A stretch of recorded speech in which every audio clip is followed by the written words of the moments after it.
This vegan grilled squash banh mi is a delicious twist on a traditional Vietnamese banh mi sandwich.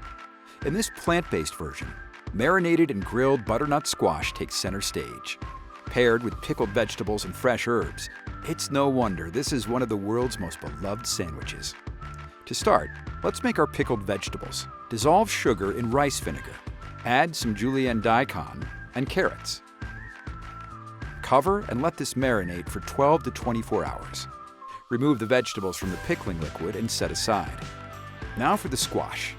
Here, I have sliced squash that's been marinated in a mixture of soy sauce, vegan fish sauce, and Knorr Professional Liquid Concentrated Vegetable Base for an extra pop of umami flavor. Next, grill the marinated squash until tender. Keep hot.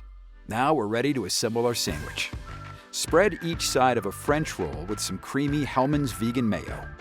Build the sandwich by adding slices of the grilled squash, sliced cucumber, our pickled vegetables, sliced jalapenos, and a mixture of herbs.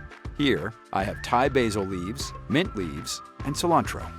Add the top of the French roll, slice in half, and serve. The smoky and sweet grilled butternut squash, tangy pickles, and refreshing herbs are such a delicious combination. Made with Knorr Professional Liquid Concentrated Vegetable Base and Hellmann's vegan mayo, this hearty sandwich is a great vegan option to add to your menu.